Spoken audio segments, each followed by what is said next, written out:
You think you know me?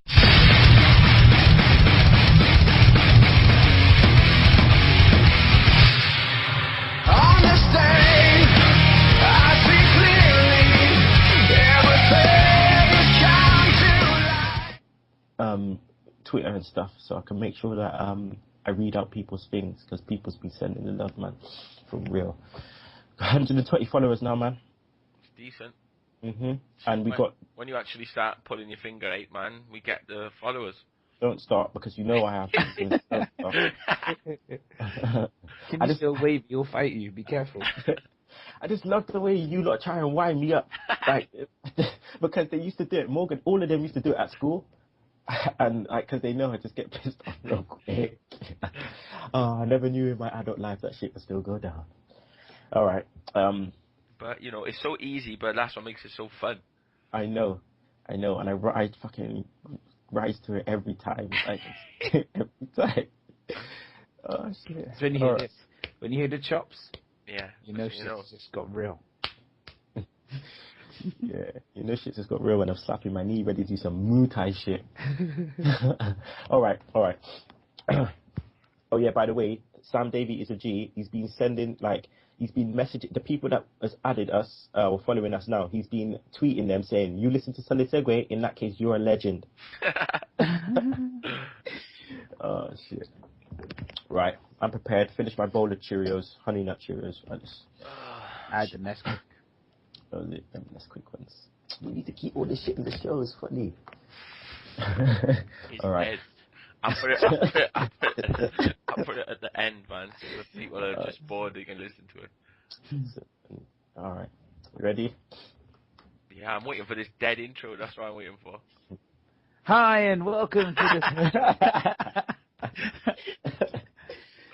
Hello, everyone, and welcome to the Sunday Segue Wrestling Podcast. It is Sunday. It's episode 25. I am a very tired man of the hour, too sweet to be sour, the one man, no Twitter fan, Kenny Killer. And always, you know, I'm kicking it with the hashtag tech guy, the goddamn sugar Sugs. Yo, what's going on? And people, we have the return of Jason Clarkson. What's happening, Jace? You. People's is back. Sorry about my voice, people. I stayed up to watch the Mayweather fight. I was out drinking like a lager lout. Didn't cause any trouble out there in the town centre. You know, make sure I was representing Sunday Segue right. And yeah, good fight. Mr. Jace Clarkson was also out. Slurring his words, mash up. Nah, joking. Designated driver. Yeah, driving around all the drunk folk. Shugs, what'd you get up to last night, man? I watched Match of the Day, and then I went to bed. Man was tired. Shit, hot water bottle, everything. Yeah. I wanted to watch the boxing, but I value sleep more than the boxing. I can always watch in the morning, you know. It's not as if it was WrestleMania. Yeah, true. I had an argument with my girlfriend because she was like, "Oh, I'd love to go and watch a boxing in Vegas," and she was like, "Wouldn't you?" And I was like, "Well, I prefer to see WrestleMania." And she was like, "What's wrong with you? That's like saying you'd go watch EastEnders live." And I'd be like, "Yeah, that'd be kind of good as well." Yeah. I'd be sick. Seeing how the bod sound guy does his saps and shit. Yeah, when Fish Lips comes for you. Oh shit! Yeah, you don't want that shit to be going down. But yeah, man. Yeah, I got in like 3 hours ago, people. I've only had like 3 hours sleep. Got the missus to wake me up bang on time. So I got my bowl of honey Cheerios. Yep, just had that, and now it's time to do the Sunday Segue. So people, I just like to shout out a couple people that's added us now, following us. It's just been nice to speak to, you know, a few new followers. You're jumping on the Segue army, you know. So yeah, just need to say thanks to a lot of you out there, like Mr. Barrett's Barmy Army, Dante Mania, yeah, just BWR Radio, Mr. Dan Alexander, yeah, just Billy Carpenter, thanks, Kevin Torres, just, you know, thanks for joining the army. Yeah, so for all of you others out there, please follow us on Twitter. That's at Sunday Segue. Segue spelled Segue. Also, follow our blog. Please email us all your views, opinions. We need to know that you're out there. We need to know that you're listening. Your opinion counts. So email us, the Sunday Segue at gmail.com. Also, listen to our old episodes on YouTube and Podomatic. And please get that mobile. Go on your Google Play Store and download that Double Twist player. And I'm just anticipating that most of you are Android users because we burn iPhone on this show. So, Hey. straight, I say it again. Oh we no, wait, burn they iPhone. got a fingerprint sensor now, so There we now go. it's so good. It's brand new technology. Just Whoa. grease up fingers. That's what I'm trying to saying. unlock your phone. When are you going to use that shit? Jason, imagine you're eating some fried chicken, yeah? You got the Miss Millies, and then you need to unlock your phone. You can't unlock it. There's too much chicken grease on there. Oh. The thing when it comes to Apple devices, I do enjoy my Apple devices, but I have an iPhone 4 and an iPad 2. That I don't need to buy anything else. You know what I mean? Exactly. I got what I need. Use your consumer rights. They're trying to sell this shit. They're trying to shove this down your throat. Just tell them to cool out. You've lost the game. You brought out, a 5S and a 5C. What does that even mean anymore? Your phone is dead out, man. Samsung all the way. Google Android is just bust the whole thing. The thing is, I was chatting to Steve the other day, and he was saying that Samsung, with loads of their products with different businesses and companies, they stopped doing like projectors and like computers and stuff like that because they're focusing on mobile technology. So there should be some big things coming out soon still. Well, looking forward to it. I still got my dead out S2. So yeah, I did say it before Sugs could say it.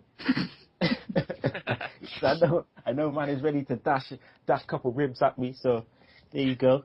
One for you, Sugs. Okay people, so going to the Deadly Dirt Sheet. It has returned. We're gonna do one quick one because it's gonna be a long show today. So the biggest news of the week, Mr. JR Jim Ross has been fired. Yes, fired by WWE. Now basically, this all happened at SummerSlam, or around the SummerSlam Access time. They were doing a panel show for the 2K14 game, and you had JR and Ric Flair on the panel. Now, JR was the one that was kind of holding the thing together, and as we know, Ric Flair's son has recently passed away, and he was in the green room drinking, apparently, was drunk, and he's, kind of just shooted off a couple promos live on this thing. And basically, JR got fired because of Ric Flair, because they said JR couldn't handle the situation. It kind of went left field. Started talking about the death of his son, started talking about all this other stuff, his baby mamas, yada, yada, yada. And the shit just hit the fan. So, yeah, Shugs, man, what do you think about the firing? I just think that, he's been fired so many times. He's been let go. And he's been hired back, and he's been let go.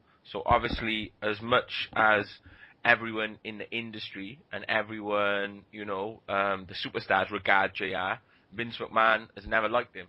So for whatever reason, and why ever he hasn't liked it, maybe because he's a better announcer than Vince McMahon ever was, but for some reason Vince don't like him, and, he's probably looking for a reason to let go of him. Mm-hmm. You have people coming, The Undertaker and Triple H, demanded that he call their match. You've had Stone Cold, you've had The Rock when he got fired before, petition for him to return, because they know their matches sound better when he's calling them. And all of us who grew up like with the Attitude Era and stuff like that, JR is the voice of wrestling. Yeah, of course. I mean, Jace, as a nostalgia feel, obviously growing up, JR was the dude. Exactly. And I don't know, is this the first time you're hearing this? Yeah. I thought it was a bit mad when you sent me the sheet. I was like, Carl, why would they? Like, it's just dumb. It's one of them things where, the King and JR, they're part of the furniture. You know what I mean? Like, maybe, okay, give him less airtime, but like to fire him, that, as they keep mentioning, that's not good business sense. No, it's not good for business. The funny thing is, he's not even around Stanford. He's in Oklahoma doing his work from home. So what's he actually retiring from?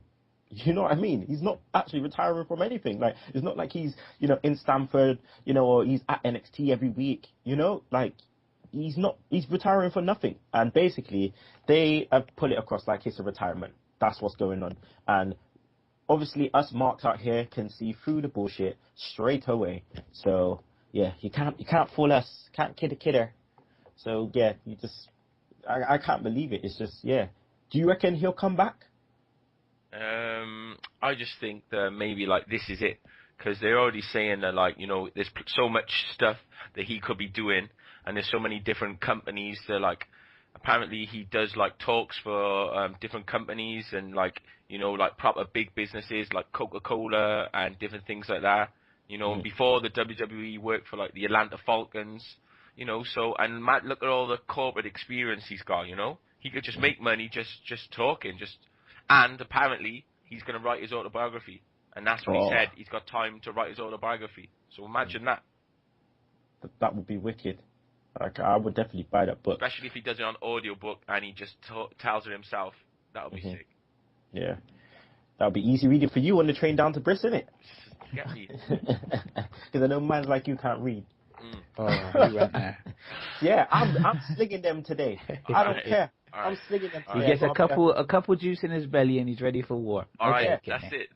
Now you started it. The gloves are off. The gloves are because off. I'll tell you why. Because you on me every week. Every week. And I ain't quick enough, right? My mind goes too quick to even think of any shit to be dashing at you. So I'm like a monkey in a cage. I'm dashing that shit. I'm dashing that shit. But I know what's gonna happen. I'm gonna get it back tenfold, and I'm ready. Bring it on, sucker. Okay, people, let's go into Raw. Segment 1, straight away. Return of Edge. I'm marked out. You know what? Last week I said I missed Edge, and now he came back. I was marked out. The crowd went crazy. Shugs, just give me a little Tony Schimmel rated R superstar. See if you can bust that shit better than Schimmel. Well, the rated R superstar Edge. Ladies and gentlemen, please welcome the 11-time World Heavyweight Champion and WWE Hall of Famer, the Rated R Superstar Edge! Hello again, everybody, and welcome! Yeah. You know, he leaves him hanging. When he got up on that top rope and he was ready, going down, ready to come up, and Chimmel just left him hanging, and you could see Edge just pointing at him like saying, "You bastard." All I was waiting for was the pyro. I was just thinking, bruv, I swear down, just walk down, don't just walk down the stage, do the pyro. I was getting goosebumps, not gonna lie. Super marked out. He was they was in Toronto, so obviously he was gonna get some major Steve Austin kind of reaction. Chicks, do you think Edge was like a good addition to the, to obviously like the segment? Yeah, I thought it was good, like, because obviously it is someone who everyone associates with like being a rebel and being, like against authority, and then somebody obviously coming back, but he never really had that big Triple H feud, so he hasn't really got any like past beef with Triple H, but then, he's been in the Daniel Bryan position sort of thing, going against authority. And obviously he's been off TV such a long time. And, I thought it was just like a good position to put him in. And obviously he was like a massive babyface as well, being in Canada. So yeah, I thought it was a good use of the local talent. I mean, there was a lot of insults being thrown around as well, man. It was like back in school, just loads of dissing. Your mum this, your mum that. Jace, I know you was loving that. Like, what did you think of Edge and Triple H going at each other, man? Do you know, what was the line? It was like, I might have problems with my spine, but at least I have one. Like, just lines like that. It's just, yeah, he's ready. It's just one of the things, like, I don't normally get into it that much, but when I heard it, I just looked at my TV like, hold on, what? Edge? Okay. And then, yeah, it was good, man. But no, I did love the back and forth one there. Like, did he call him a dick as well? Yeah, and they didn't bleep it out or anything. It's just like, yeah, he's a dick. You're a dick. That's something to do with the dictator, innit? You don't play on the yeah, no, dictator. You're just a dick. I think Triple H came in a bit too late because he was about to go whoa when he went duh, but he followed through, man. Edge was just like, you know what, bun this, man. I'm in my hometown. I don't actually work for you. There you go, you dick. I mean, we called him a dick last week. He's saying what we all think. You know? But like, I think Triple H is like he's owning this like this heel thing, you know? Because you actually hate him at the moment. People are hating him, and he is just being that fucking just a dick, like, you know.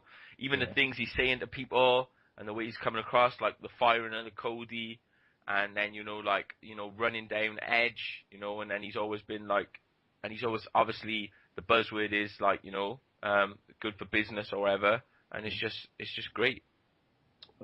Well, I've noticed, like, over the last couple of weeks, like, do you think that there's a mix of, like, kayfabe and work comments, like, has taken, like, WWE promos into, like, another level? Because, this, you know, recently they've been talking about real stuff. Obviously, Steph McMahon's coming in talking about, Big Show broke and rah, rah, rah. But then if you look at the way Triple H is going in on Edge about, you know, the real stuff, and it's like, I feel like it's made the product a lot better in terms of people's promos because they're just taking it that bit further. And, you know, it's like, obviously it's a bit personal, but it's not too personal. And it's making the show, it's making people want to see these feuds. So yeah, I mean, I'm all for it. But let's just go into the first segue view, which was Edge and Triple H backstage. Now, Triple H verbally, like he's, you know, like we just said, he's took the heel persona to just like a different level. But don't you think the way he was talking about like Toronto, you know, it's like, this is, how dare you come into my city, my town? You think you could come into my town? Bearing in mind it's Edge's hometown. Like, he was going in, and you can tell like the intensity was just there. And I think this is why I miss Edge a bit. What do you think of the backstage stuff, especially with Triple H and Edge when he came back? Yeah, I just think that it was obviously like, you know, you had the Shield there, and they're in there like protecting Triple H, but like, and it's just like obviously he's just sticking it to Edge as well because he knows that he can't get him. You know, he knows he can't get into anything physical because of his neck and stuff like that. So it makes him even more of a heel, even more of a fucking like a dick because he's just like pushing him and like, you know, pushing his buttons, like, you know. But like this, I think this is the way it should be, and I think obviously like with the CM Punk pipe bomb, then that sort of changed the way promos have gone. Like if you look back to then, there's been more reality like sort of blended into the promos, you know. So everything is sort of like a work shoot, really. Do you know what I mean? Like it's in between, it's in that grey area, and they carry on the storylines, but then they bring a bit of reality into it, which makes it a better product, I think. Jay's coming on this. Did you think, you know, Triple H was carrying on a bit like a boss in the back? I love the way that like he was surrounded in it when Edge first come in, and then he just kind of done like the Godfather thing. He just parted people and walked to the front, like it's nice and slow. In my head I just had the. You come into my house and insult me.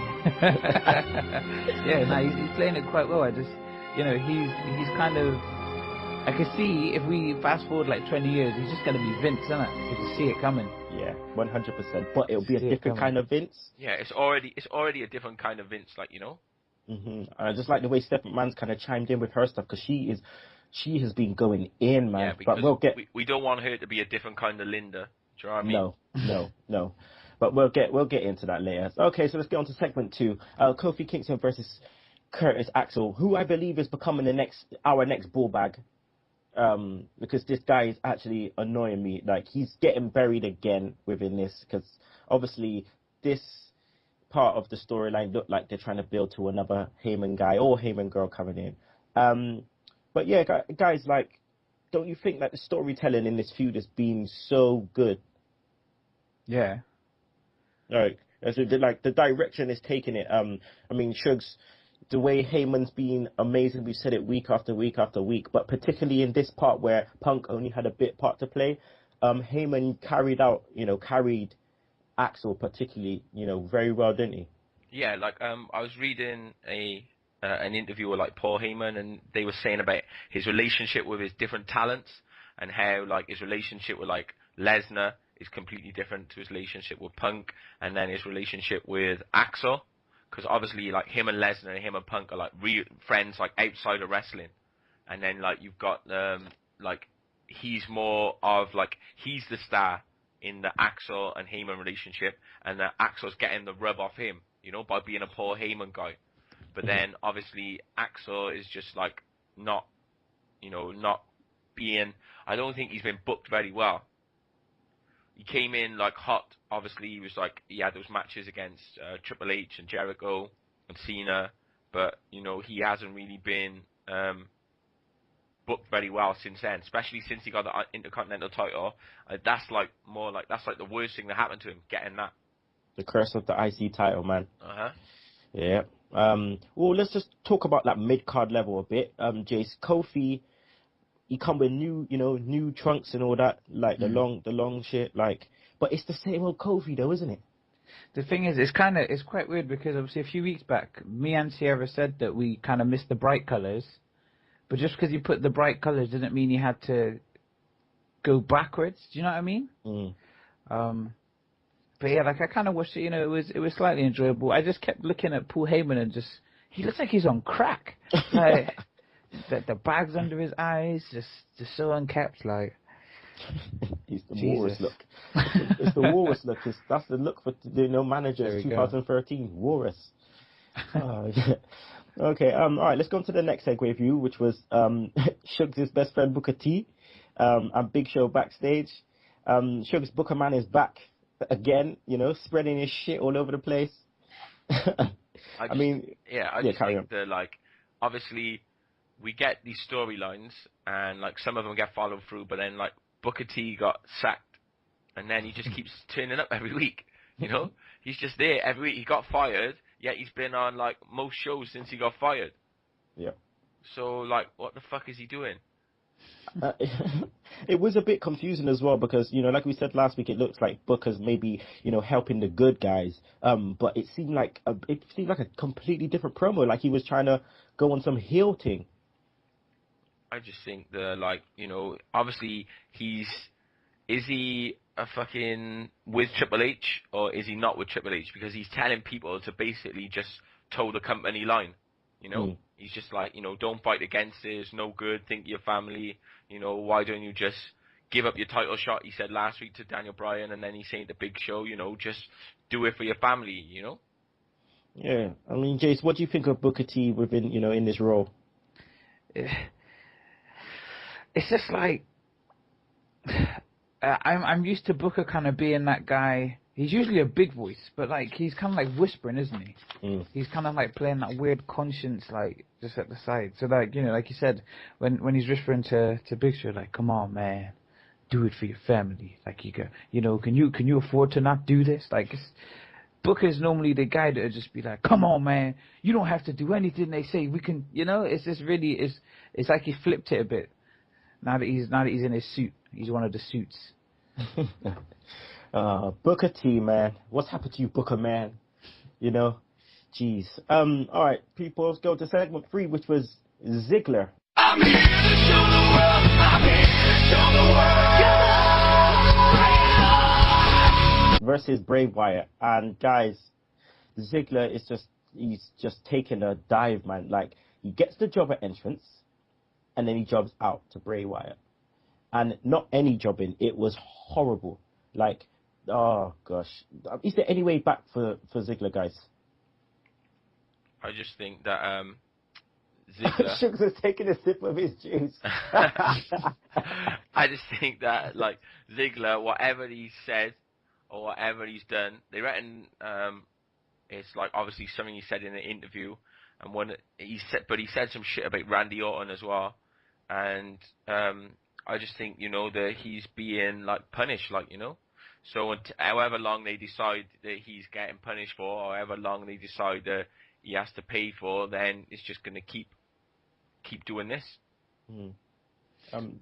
The thing is, Wade Barrett had to take a break from jobbing out eventually, so somebody needed to take the spot. It looks like his big zigs.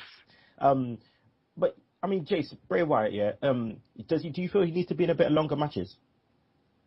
At this moment in time. I was going to say, it's a bit, he's saying he's the Eater of Worlds, the Dark Destroyer, and blah, blah, blah. So I think it does work him having quick matches and just kind of plowing through the jobbers. But it's weird. The pace of the matches are really weird. Because you know when like he's like hanging upside down backwards from the rope and stuff like that kind of freaky stuff goes really well with his persona. But when he does that, you know, there'll be a bit of wrestling that like stops while he does that for 30 seconds. It's just really weird how that bit slows down. You ever need to just bang out quickly and then do it, or I don't know. Yeah, I mean, I think with that part, he's like trying to get his persona over to across to the fans, but they already do that through the promos. So now it's like we kind of need to see what he could do in the ring. But yeah, Bray, Wyatt doing the, you know, calling the move to Sister Abigail. If a move looks like that and you named it Sister Abigail, I wonder what Sister Abigail looks like, because that move is horrible, right? So, geez, Lord only knows what Sister Abigail looks like. All right, segment 4, which I like to call Call an ambulance, come and pick up your people. Heyman busts his leg. Someone call an ambulance. Heyman was joking this segment. Don't you think, Jace? Yeah. It just reminded me of like any of the youths at work. Oh, I hurt myself. I can't do it. I hurt myself. Why did you do it in a Scottish accent? I can't do it. I can't do it, Captain. I can't do it. Nah, but you know what I mean? It's just, it was just proper babyish. Like, I have my own doctor. I get my own doctor to look at it. It's just such a bitch move. I mean, I know you was probably marking out when you seen CM Punk come with that kendo stick and just started going in on that doctor. The doctor. I felt sorry for the doctor, man. Oh man, he had his. I'm surprised they didn't play it up and bust his head open. I know obviously they've had to change it a bit with the bleeding, but he took a shot straight to the middle of the forehead. It was just, oh man, beautiful. Oh my god. But again, this shows, like I said, this like plays up nicely in the storyline, you know. I think do you think the what's it called? The segment at the beginning when they brought in, you know, Dr. Sampson and stuff was a little bit slow. No, I thought it was okay, but you know, it's just anytime you get to see Heyman and he's just doing his thing, being poor Heyman, that, you know, it's worth the wait, you know. And especially like the man put on the burners as soon as CM Punk come. He was gone. He was over that fucking the barrier, and he was gone. You know, bad knee just fixed up straight away. It's a miracle. I never knew a walrus could run that fast. Jeez. Let's just take a break for a second. Shugs, let's just advertise the juice that you're drinking. What are you drinking? Why? Can you hear me drinking the juice? Listen, every time when I'm asking you something, it's like you can hear you just like finishing drinking your juice. I got the Vimto in it, man. You know, I need my energy, my mixed fruits. Take that big bubble lip off the something, man, and just yeah. So we're advertising Vimto, people. If you like the purple drink, get the Vimto. Exactly. All day, every day, refreshing. Oh shit! You're definitely still waved. As Lex Luger says, CP13. Okay, let's go to segment 5. Natalya, Naomi, Brie versus Layla, Alicia Fox, and Aksana. Match was shit. This was, you know, and it was shit not only because, you know, it wasn't interesting, but also because obviously the camera was on AJ pretty much the whole time because she was talking smack. Shugs, just talk me through this shit because I know you wrote notes on this, how she was going in with these guys.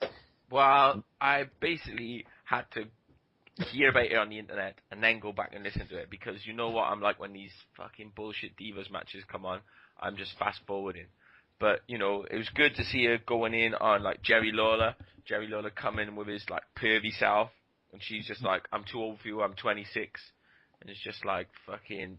But I don't think the commentators were very good with AJ, you know? Mm-hmm. It's like, they should let her, like, get over and be a heel. But they're asking her some bullshit questions about, like, a tattoo on her neck and this and that. And I just think that, especially, like, Michael Cole, and they just, like... I think they spoiled her, and she could have been a lot better. She was good, but I think she could have been even better if they had, like... play their role. Yeah, no, definitely 100%. But she was going in, Jace, she was going in so hard that they missed the point where she started swearing. Like, well, in America, technically is swearing, but she was all saying, yeah, blah, blah, blah, and don't piss me off. They're pissing me. I was like, yo, she is actually going in. And then JBL was like, whoa, whoa, whoa, whoa, whoa. I'm like, JBL, come on, you know you like a bit of swearing now, really. You know? The thing is, it's like Suge was saying, it was just like the way the commentators, they weren't building her up at all or playing to her persona. It's like they were too busy like drooling over her themselves. Do you know what I mean? It's just, you know, don't want to put a bit of sexism into it, but the wrestling isn't that great. But when one of them has a chance to actually build a bit of character, and then the commentators stop it, it's just wasted time, isn't it? Yeah. Even more.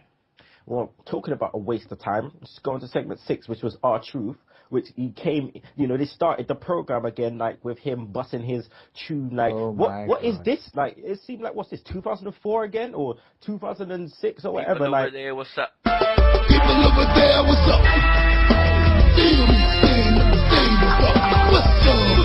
What's up? I'm surprised, that's what I'm saying, I'm surprised It's not even a Toronto, good like... song. No, you try come with some neck thing that didn't work. Like, just stop it. And people stop trying to say make WWE stop trying to come across like this guy can dance. Stop pushing him like he can dance, because the little shake, wiggle thing that he does, which I've seen done in a Vine on like Soul Train, yeah, bruv, just allow it, man. You just allow the moves. You know, you're not as good. You know, you're no gooder than Fandango. Like, you know what I mean? Like maybe back in the day when the Jerry curls was up, you know. But man, I think you had them placked in too long, Dread, because, yeah. We need the old R-Truth back, don't we, Shugs? Wow, we need that R-Truth we had for like 2-3 months, like when he got the main event push, rather than this fucking dead guy, whoever this is. Because, but we ain't getting that. We ain't getting that back. That was it. You know, somebody must have been injured, something was going on, so they needed someone to fill a spot. We ain't getting that back. That's gone. He had his match against Cena, and that's it. We won't see that guy again. Jace, I know Del Rio. I know you're not really a fan of Del Rio, and you know what? I have to kind of agree now, because he's starting to bore me. The thing is, well, it's the thing that WWE keep doing with, like, when the person entering and they have like a picture-in-picture of somebody talking, and I'm just like, RVD was really lame in the way he was talking spit, like, whilst Del Rio was entering, and then just watching Del, oh man, I just had enough of him, really. I can't wait for him to lose the title and just fade into black. Well, I doubt they're fading to black, because he's only the one really on SmackDown at the moment, but... I can pray. Yeah, you can. Alright, let's go to segment 7, which was Cesaro versus the return of Santino, who, may I add, got a massive pop. James, did you secretly mark out? You know, I did quite enjoy it. You know, every now and again the missus looks at me and be like, it's wrestling. I'm just like, shut up, just let me have my moment. It's still real, goddammit. It's real to me. But yeah, no, it was, you know, that's the thing. There was a few moments in this, like, you know, not as big as with like Edge, like, returning, but there was a few moments that just had me like smiling when I'm looking at the TV, like. Yeah, old school Santino. Shigs, man, how long was that spin, bro? Well, they said it was like over a minute. Over a minute, and he's just dashing him. You know, but the people were marking out for it, you know? And he's supposed to be like the heel and stuff, but people are like, yo, this guy is just like, he's hench. Yeah. He's like a different type of strong, you know? Because he does everything like the difficult way, just so you can see how strong he is. Yeah. I mean, if you think I was wavy, like, Santino must have been Maydayed after that, man. Like, but yeah, Shigs, you're right, man. After he did that and stood up and said, "We the people," the whole crowd were going nuts. Like, yeah, I mean, they've been doing that quite a lot. Saying the "we the people" and stuff, across, NXT, superstars or whatever they're on. Do you think it's more a case of them just jumping on the verbiage rather than actually believing, in that "don't tread on me" bullshit? Yeah, it's just because they're fucking idiots, isn't it? Should have said it best. Standard. They're fucking idiots. I just love how I can't remember his name. Who's the guy that comes out with Cesaro, the old man? I love how when he's slew in Canada, and they always bring up hockey. Whenever Americans want to slew Canada, it's always hockey. Yeah. You people with your hockey. That's not a bad impression. You need to grow your mustache out, and it's all good. Good to go, Uncle Zebekiah. Just imagine your daughter's reaction when they see you like that. It's like they're scary, Ryan. Oh my gosh. Like, Oh man. Daddy, no. Jess will probably laugh. No, actually, Jada will probably laugh. Jada will pull the mustache. Oh god. Anywho, segment 8. Sandow versus The Miz. Shugs. Sandow gets a win. Wow. What? I don't know, man. I don't know. He's not happy, people. He's not happy. It's still like pissing me off, you know. What, Sandow or just Sandow, Fandango, Miz, all of them? Well, you know, obviously, it's just the Miz was getting booed to hell in Canada. You know, Yeah. The Canadians were just like, I know, like sometimes JR says, oh no, it's JBL. It's like it's Bizarro World, but they just say how it is, like, you know, and they weren't cheering the Miz, even though he's supposed to be a face and everyone hates him, you know. But obviously, you've got the roll up. But they didn't even say anything about it. They're more concerned with like the Fandango and Miz, and Sandow was just there to make the numbers, you know. Mm-hmm. Yeah, It was a wet win. It was so wet. It was a wet win. Also, who is wet now? I know Fandango is our dude, but I'm starting to get bored of his character now because it's just like there's nothing to it anymore. There's no like, it's not going anywhere, and it's not even to a point like where it's like. Santino funny, because at least when Santino comes and does his stuff, he just does different things, you know what I mean, when he's doing the backstage stuff. But Fandango's just starting to do the same thing, just coming out and dancing and then saying it's fun. Like, it's not even funny anymore. Like, and what makes it even worse is the bull bag. He's just shit. He is just so wet.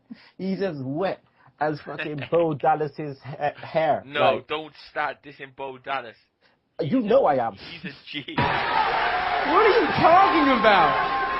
Everybody loves me. Everybody loves Bo.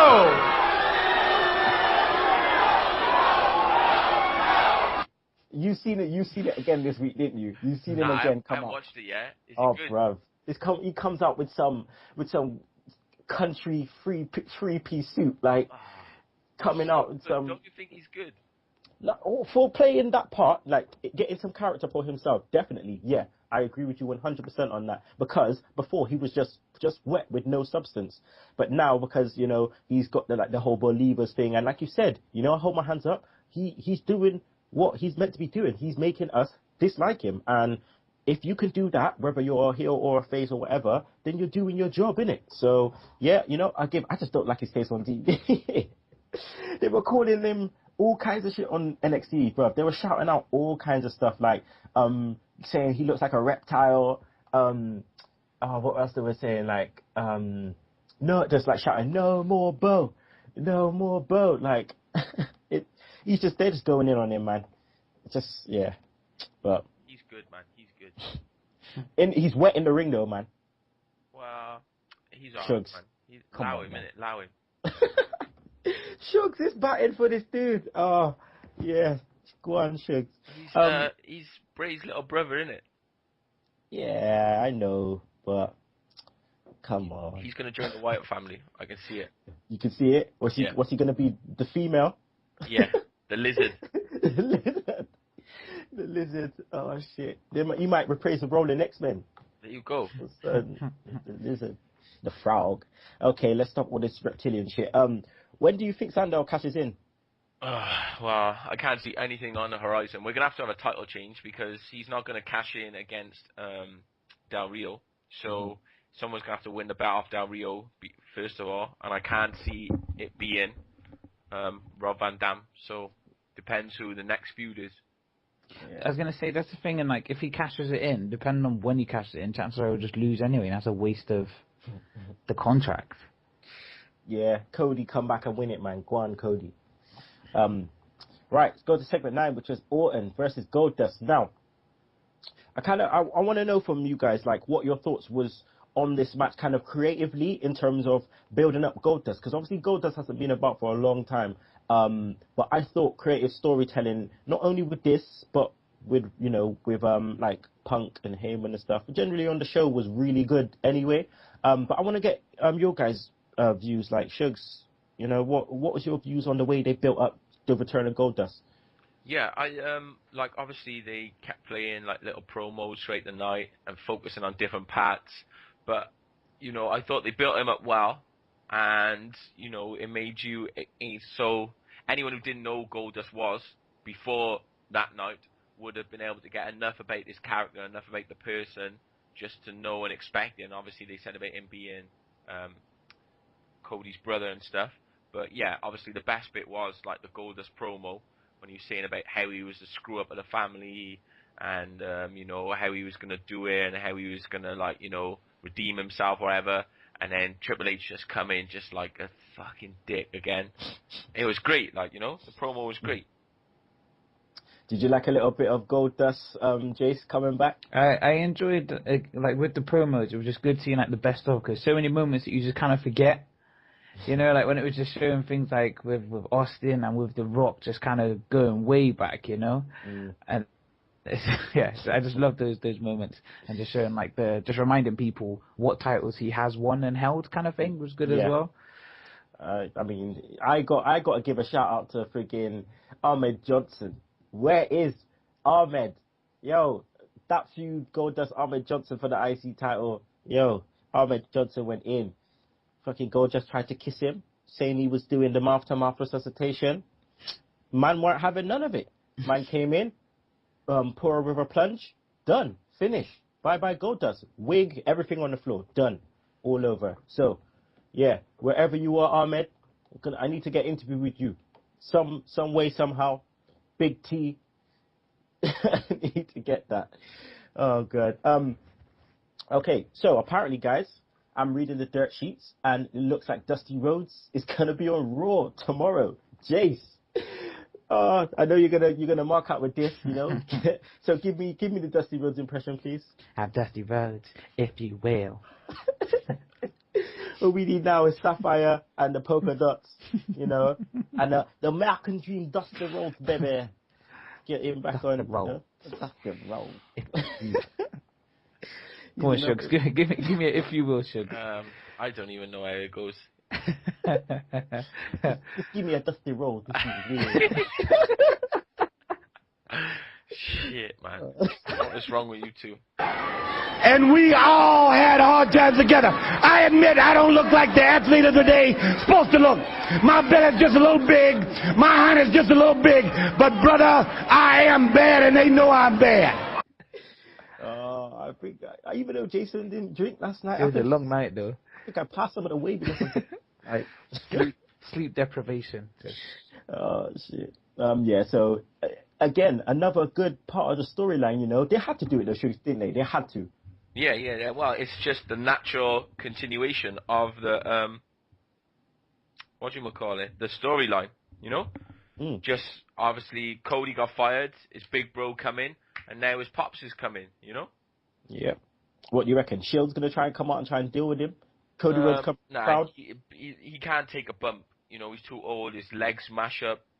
So I don't think he can take a bump at all. But I think obviously his mic work is still just gonna be like quality. So he's just gonna go in, isn't he? Yeah. Stephanie tweeted him and invited him onto Raw. Yeah. Yeah. That's what it was. Yeah. Well, I'll tell you this now. They're feeding this now into, obviously, other shows. NXT just read the spoilers for the next 4 weeks. And, basically, Dusty Rhodes is the GM there. And they said because of the Cody Rhodes situation, Dusty Rhodes has taken a leave. And the interim, guess who the interim GM is? Of what? Of NXT. Freaking JBL. Legend. What? He comes in and spits a sick promo, apparently, as well. So how many weeks is this like? This is I think we've got another week left of the last spoilers. So probably 2 weeks time. Sick. Yeah. So watch out for that, people. JBL, interim GM of NXT. There you go. Right, segue view. Goldust. He just lost. His stipulation was if he won, Cody would get his job back if he apologized. Obviously, he lost, so it was Goldust and Steph backstage. I'm just going to say this now, Shugs. Any chance they get to elevate Steph and Triple H now, you know, they're heel characters. They're just taking it now, ain't they? They're just any chance they're just taking it, especially in the backstage segments. Yeah, because that's the best time. Like, you know, obviously we have the stuff where they're out in the ring and stuff, but these backstage where they're actually with the wrestlers and, like, you know, it's just like that's where they can be in their element, you know, and they can show that, like, they're the people in charge. And that's, you know, this is it. So, like, he came in and he's just in Goldust space, winding him up, you know, and he's just like being a dick. That's it. Basically, just being that boss who's just like on your back, you know, constantly. You know, have you seen that Derek film, Horrible Bosses? Yeah. Yeah, just like them on there. So much where you were just like, I want to kill this motherfucker. Do you know what I mean? And that's what people are like. But we obviously, no one yet is fighting back. Daniel Bryan's like trying to fight back, but then we're waiting for the like employees to start standing up. Well, it's probably sooner rather than later. Jace, do you reckon the face paint and stuff will bust up at the end with Steph? Do you reckon that was a symbol of saying, look, listen, you had your time, it's done now, bro? The thing is, the second I saw him come, like, the second I saw him the first time, he looked a mess as it was before the paint was messed up, yeah? And then, it did get quite sweaty and messy. But I just want to go out there and say, Goldust, he looked really upset and he sold it really well. And he didn't look as bad as Big Show did last week when he was bawling his eyes out. He did a better job of looking upset than Big Show did last week. But yeah, he looked haggard, man. You could see his bags even through the black paint in the gold. Do you know what I mean? That says it all. That says it all. I can see the bags through the paint. Like, it's just, yeah. Oh, it's nice having these, the old people just coming back and stuff. But at the same time, it's, they're old people. Whoa, look at Dusty Rhodes' head. Like, I mean, Shuggs has mentioned Dusty Rhodes' forehead countless of times. Man's been taking too many blades. Too many blades. Gotta allow it, man. Alright, segment 10. RVD versus Ryback. Jace, the Battle of the Singlets. Battle of the Singlets. This one was a quick match, DQ finish. Oh my god. Ryback. He's getting annoying, man. I just wanted to see him just bully up someone. It's just have a match. I just want to see him actually have a match and pinfall or something. Like, I know obviously he's playing a certain persona and stuff, but if he isn't leaving the ring, he's getting DQ'd. The big guy. Shuggs will tell you something different. He said he'll probably say he'll scrap this match and just do another segment backstage. Mate, I know I've got to do the Smackdown in 60 seconds, but on Smackdown, like, Michael Cole is like, we're going to our newest backstage interviewer, and it goes back and it's Ryback, and he got like a mic, and he's just like, you didn't know I'm multi-talented. He's like, I'm a grade 3 piano player. I can speak these languages, and then he starts interviewing some guy, some local fucking jobber. It is so good. You have to watch it. Oh, I got that shit recorded. I catch that shit. But Ryback, he still did some kind of bullying. He just thought to RVD, you know what, RVD, you love doing the split so much. I'm just gonna split your legs, just dash you into the ring post. Just equals your no. Yeah, no kids. Sorry, RVD. No kids for you. Guys, any notes? Any more notes on this match?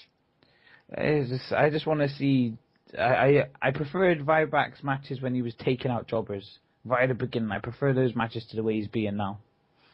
I want to see him just pick someone apart as opposed to being a bitch. There you go. You heard it first. Grade A violence from Jason. I want to see. Grade A. Just to see. Pick him apart, piece by piece. All right. Let's go to the final segment. Segment 11. My man Bryan versus Dean Ambrose. Another great match between the two Shugs, right? Yeah, I just love Ambrose. Obviously, like, he's had all these matches with Rollins, and they've been like, fucking great matches, All of them have been like really, really good matches, standout matches, and it's good to see him actually getting there with Ambrose, someone who's got a different style, who's not as like fast, so they're not going 100 miles an hour, but like he just likes to pick people apart, and he just looks vicious. All the things he do look like they hurt, And I just like Ambrose. I just like him in the ring, where he's always talking shit to people, and the way, you know, he's always, you know, slapping people in the face and doing different things like that. And I just can't wait for, you know, Ambrose to be like in the main event, you know, to be on his own. I like the Shield, but like I can't wait for that time, maybe like in 18 months where Dean Ambrose is like maybe wrestling for like the World Heavyweight title, or he's in like the main event picture. Mm-hmm. Hey, Ambrose, you know, big up Ambrose. I'm an Ambrose Mac. Yeah, you know what? Quite a lot of people are. I mean, Jace, could you see him being a world champion? It's just he has to get away from the belt he's got at the moment. That's because I swear he hasn't been really put against anybody in terms of a title scenario, has he? He's like won it and then just kind of held it and just been involved in different stories. And I feel that, you know, they probably could do more with that belt for somebody a bit lower down, because he is high profile now. He is better than his belt. Do you know what I mean? Mm-hmm. And it just feels a bit wasted him having it, and it's not doing nothing with it. That's what they do with the mid card belts. I must say there was a very nice sequence, man, in this match with a top rope suplex, as you know, Daniel Bryan's making it his own. He does a German suplex top ropes. Reigns tries to spear him, and Bryan just kind of just moves out the way. You know, there you go. Reigns eats him still, and then Rollins just jumps on the top rope and just busts his leg Yeah. on the table. Like, yeah, I just thought, you know what, this is a nice little thing there, nice little sequence. Did you think, did you think the face ending was a bit weak, you know, compared to the last couple of weeks, you know, where we've seen Orton kind of get the upper hand, and it's been like a big upper hand. Yeah. And now, I think it was just like, seemed like an afterthought, you know? It's just like, now he's been beat up these last couple of weeks, we'll give him like the win, but it was just like sort of tagged on to the end of the show. You know, it wasn't really like in the storyline that much, or you didn't really see it coming, like it was going to be like a change in the way things are going. It was just been like, he's got beat up all these weeks, so let's let him win this week, and that was it. Yeah. You know? Yeah, it just seemed a bit like, okay, Daniel Bryan won, but it didn't make me feel, oh, well done, Bryan. It just made me feel, oh shit, you're losing in the pay-per-view. You know? Well, guys, anything else? You want to mention anything else? One quick thing. This is fresh off of my Facebook. Samuel Gami said, Kinney, you need to cooperate and wear a suit while recording, because that's what's good for business. That's from Samuel Gami. Sammy, why don't you shut your mouth and come on the show? Sammy, why? Listen, you've gone AWOL like E2J, right? I haven't spoken to you about wrestling for long. So come on, player. I'm going to send you a message. Come on the show. Be a guest. 2 weeks' time. Get your ass on the show. You promised me. You know, just keep to your promises, player. I know you're busy, but just come on the show, man. Yeah? Right. Much love, Sammy. Oh, gosh. Okay. Raw rating, guys. Raw rating, Shug. I'd say a 6 out of 10. 6? Jace, your raw rating, please. I don't like to follow. Because every week when I've done it, I've said a number of like, E2J's always followed me, and now I feel like I'm following Shugs. I don't want to. I'm going to give it a 5 purely because from segment 4 to segment 9, it was just shit. You know, like you had the Divas, R-Truth. I suppose Cesaro and Santino was decent, but then Sandow and Miz, and then Orton and Goldust, it kind of picked up again. But there was that chunk in the middle where it was just like, I could have skipped it and been okay with it, you know? Yeah. So okay. I think for that reason, I'll give it a 5. Okay, well, that's the lowest mark we've ever got on the show, guys. So this Raw must have been balls. So look for the rating, people. Look for the rating on the dirt sheets and see if this Raw was as balls as we thought. Okay, all right, guys. We're going to take a bit of a break for the first time on Sunday Segue. We're going to go and have a juice. Just remember, guys, this is Kinney Killer. You're listening to the Sunday Segue. We still have to come the Night of Champions predictions along with Smackdown in 60 seconds and Sugs Stunners. What do you mean you're getting a juice? Shut up, man. We're doing a new thing. We're doing a new thing. Just bear with me. Juice break. I will fill you in at the end and tell you what to put in. Right. Hello, this is Sierra 92189. And this is King J. And we are from Angry Marks, but right now you're listening to Sunday Segue. Be sure to listen to Sunday Segue every week. Hey, this is Scotty Campbell, one-night manager of Tons of Funk on WWE Monday Night Raw, and you are listening to the Sunday Segue. Okay, and welcome back to Sunday Segue. Shugs has just finished filling his gob. He's got, he's just had his juice. I had my juice. It's good to go, good to go. Mouth's not dry anymore. It's kind of parched, Quench my thirst. Okay, so now people, we've got a Smackdown in 60 seconds, so roll with it, Shugs. You've got to give me more warning than that. Just like, come back, Smackdown in 60 seconds. I ain't got the shit open. Want to read. Alright, I'll do that again. Alright, no, I'm ready. Okay. Such amateurs. This ain't Smackdown. We don't do edits. This is live. Alright, fair enough. It is like Smackdown. Wow. Gas Smackdown. mark 7. Smackdown in 60 seconds.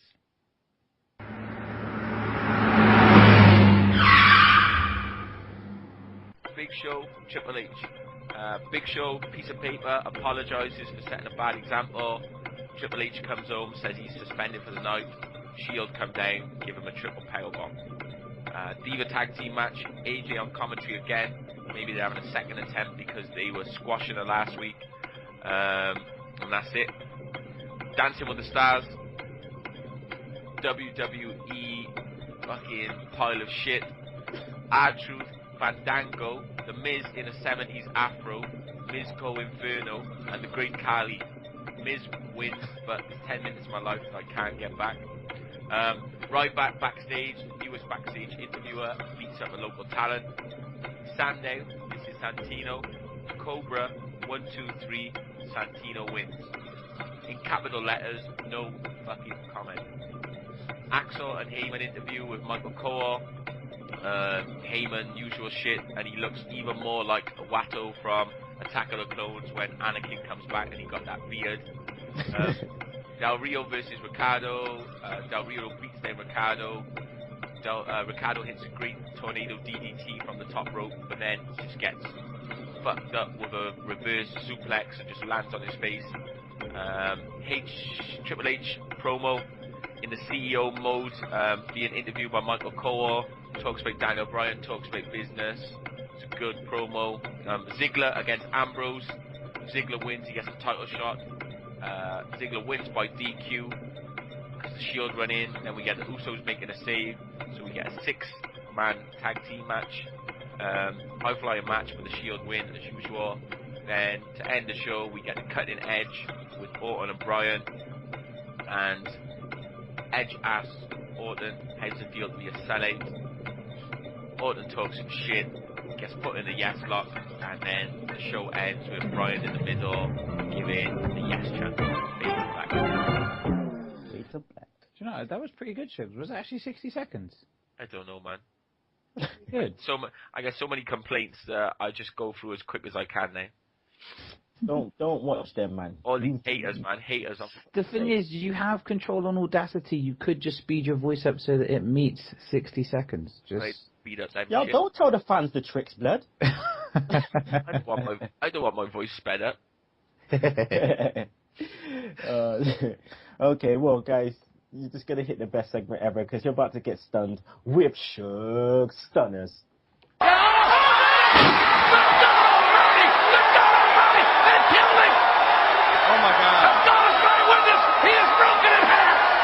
Alright, so, Jobber of the Week.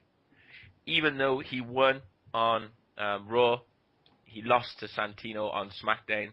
So anyone who loses to Santino must be a jobber, but I'm going to give it to Sandow.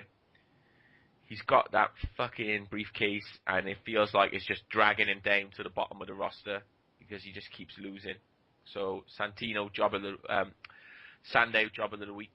Move of the Week, Del Rio's top rope suplex on Ricardo, and he landed on his face. It just looked horrible. Got to see it.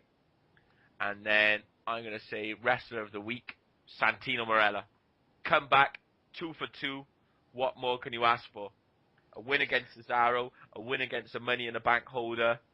First time ever, Wrestler of the Week, Santino Marella. Oh shit, Santino. Don't make him anger, please. Santino. Yes, my man, Santino. Okay, guys, now we're going to go into the Night of Champions predictions. Night of Champions is tonight. None of us are watching it live, so it looks like we're going to be messaging each other tomorrow. I got to wait for Shugs to finish work. Wait for Jay to finish work before we actually start talking, because I know Shugs is going to kick me in my ass if I bust the spoilers. No, I have to get home, watch it before the Monday Night Football, so I can see Gary Neville and Carragher going in. Oh, don't you just love it, bruv? It's a sick show, mate. It's a sick show. Monday Night Football. I thought Neville was good, and I always hated Carragher, but like he goes in as well. Mm-hmm. I rate Liverpool against United all over again. Yeah, good stuff, man. Good stuff.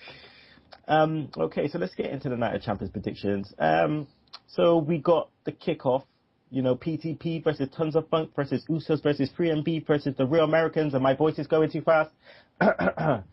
So we have those matches. You know, for a place on the card to face the Shield for the tag team titles. Obviously, there's no Los Matadores in this. It would have been interesting to see them added to this. But, they're making their debut on Smackdown on next Friday. Oh, got to tune in for that. They tweeted, WWE Ole. I wondered if they tweeted while they were on the bull. That would have been sick. But yeah, Shugs, like I said, yeah, Jace as well. If you two kind of practice doing the hand movement while you're at work, like, that would be much obliged. Send a picture of you two doing it as well. Like, that would be sick. Send it in. Los Matadores will fight again. So, who's winning? I mean, our Paratime players have got the momentum at the moment. Usos had the momentum. Then it slowed down a bit. 3MB's jobbers. Real Americans are jobbers at the moment. Tons of Funk. Well, we only see them on Superstars. So, who's taking it down, Shugs? My money is on PTP. That is my prediction. Have you got the table open? Tables open. Okay. Shared on Google Drive, Google Docs. You know how we do. I know. Hashtag tech guy. I'm gonna insert a column for Jace the Ace, because he don't usually make any predictions. I don't know. Okay. Well, can you add the rest? Like, I'm gonna shout out all the others, people's predictions. All right. After. So yeah, just go through Twitter and just look at the people's predictions, and you might want to add them in. But it's up to you. But I will call out anyone that got close to winning next week. So yeah, PTP, Jace, who you going for? Do you know, I wanna back the Usos, man. I don't think they will, but I wanna back them, Back there, put your money where your mouth is. Exactly, man. Remember, predictions are not who you want to win, who you think is going to win. That's where you get caught up. That's where they get you. Because in that case, then I guess it will have to be PTP. PTP. I'm also going for PTP. Okay. PTP all the way. All the way. Okay, so we got onto the main show. It only looks like we have like 5 matches on the show, which is a bit weird. They've moved the match and they've said it's not going to be on there. So the Dean Ambrose against Dolph Ziggler, apparently they're like not advertising it on WWE.com. Which means they're going to have a throw-in match, which probably is Fandango against Miz, innit? I hope not. Yeah, I hope not too. Well, yeah. It just looks like a dead-up pay-per-view. Maybe one of them's going long, real long. Ooh, maybe 2 of them's going real long. Don't know. But let's just go on to AJ versus Natalya versus Brie Bella versus Naomi for the Divas title. Obviously, this is thrown in there for the Total Divas, which everyone knows I'm a mark for. Big up Danger Rich, because I know he's a mark 2 for it. But yeah, who's taking this down? Jace? I don't know. I reckon it'll be the champion. Okay, AJ. AJ retaining. Let's go for AJ. Shugs, who you go for? I'm going for Brie Bella. Brie, okay. Because I just think that this total bullshit is like taking over the women's storyline, so I think that she's gonna win. My heart says Naomi, but my head's saying Natalya, so put that shit down. The thing is, it's one of those things again where Natalya should win. So I mean, like, because she's kind of she's a bit of a beast. She knows what she's doing in terms of wrestling and stuff, but they just keep just fucking her over. Natalya, Jason called you a beast. Sexy beast. Oh shit. Yeah, no, I hear you. I know what you mean. But I mean, we said last week, like, it's been intertwining too much. It shouldn't be, but it is, and maybe, well, after what AJ's been carrying on, like, she might take it down. But gonna have to wait and see till tonight. Let's go to CM Punk versus Axel and Heyman. Shugs, obviously we think some kind of clusterfuck may happen, but who do you think's gonna win? I think Axel and Heyman. I think if Punk wins, he lost to Lesnar, so the storyline could continue. And I think that if he wins, then that's the end of the story. If he wins, what else is there to do? So I don't think he can win. Because where's he going to go? Where's his storyline going to go? If he wins, then he's beat them. Then where does the story go? The story done, and then he comes and joins Daniel Bryan and them lot to fight against the man. It's too early. Too early for that. Whoa. Okay. Well, Chase, who's yours? I don't know. This is the annoying thing with being out of the loop. Who did Chuck say? He said Axel and Heyman. Do you know what? I reckon it'll be Punk, because Heyman's starting to see the cracks in Axel, and I reckon that it'll break down somewhere there. That's what I reckon. I reckon something stupid will happen, like maybe Heyman will try and say something to Axel, then Axel will just left him, and then Punk finally gets his way. Because it's a handicap elimination match as well, isn't it? Yeah. Yeah. Well, I'm going for Punk, and I say this because what's going to happen? Punk's going to win, right? And then when he has the time along with Heyman, the new Heyman guy comes in, and that's where it continues. So that's what I'm saying. CM Punk. Punk? Yep, Punk. Okay. Okay, so Del Rio versus RVD. Shugs, what's going to happen with this? Do you see some kind of, intervention from Ricardo and he goes back home? I'm saying Del Rio. Del Rio. Yep. Any reason? With just an armbar. That's it. And just a standard armbar. Standard Dave Coulson armbar. Okay. Jace, who are you going for? Yeah, I reckon it'll be Del Rio, just because I don't want it to be Del Rio. They just need to, a part of the story, innit? It won't be the end of him and RVD, so I just reckon you'll retain it just to drag out a bit longer. Well, I'm calling RVD because I think the cash-in's coming soon, so I'm calling RVD. RVD. You'll give it to him and not hold it for long. Cash in, done. Cash in, armbar, fucks up. RVD, fucks up. Cardo, and then all of a sudden here comes Sandow. But. Because Sandow isn't actually on the pay-per-view as we know, so, may see it cash. Right, so the Shield versus the winner of the kickoff, which we all said was PTP. So who takes this down then? The Shield. They ain't gonna lose. Yeah, I mean, Smart Money says they're not gonna lose. I also reckon they're not gonna lose. So my prediction is Shield as well. Jace, do you make that a trilogy? How does the match work exactly? Is it like a gauntlet? No, it's just a normal tag team. What? Which one? What? The Shield versus the winner of the kickoff? Yeah, it's just a normal tag team match, I think. Okay. Yeah, then the Shield. They're unstoppable at the moment. Okay. Right. So main event time: Orton versus Bryan. Jace, heart or your head? What's going to overrule? They're gonna drag it out. It's gonna be Orton again. Yeah, easy money. Or here's the thing, because I want to say Bryan wins by DQ, but they wouldn't DQ.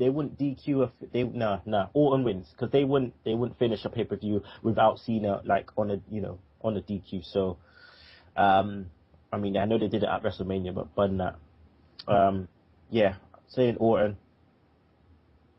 Shugs? I'm saying Orton. Trifecta, Orton. Yeah, it's like, who else is gonna win? Like, who else has got a chance? Like, Bryan's not gonna win because he's got no backup, and Orton's got everything in his corner, Yeah. This match is going to go long. There'll be a couple clusterfucks.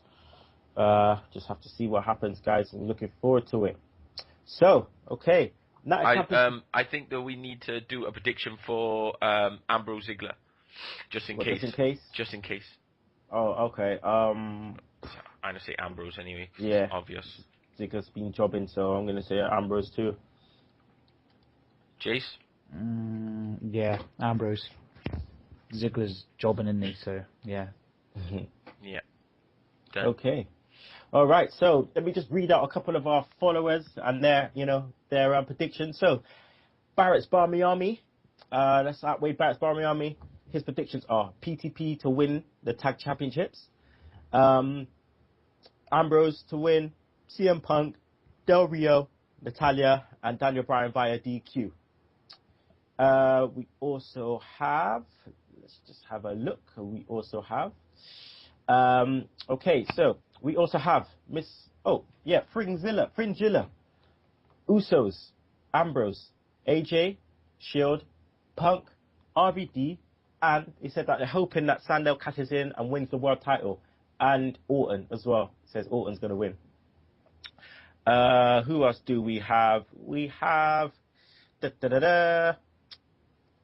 Intellectual Savior. Mr. Hatton, Lee Hatton. He goes the pre-show, PTP.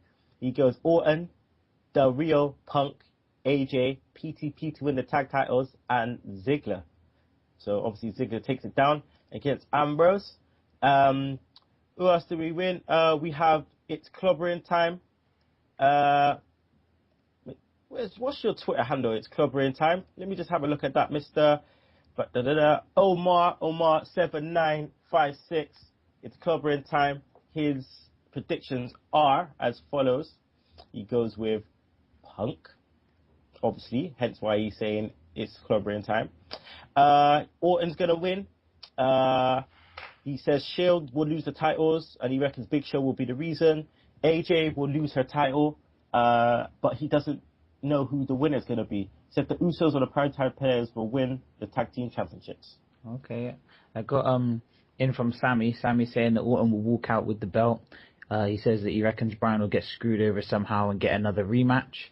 CM Punk will destroy Heyman, and that'll be the last we see of him for a while.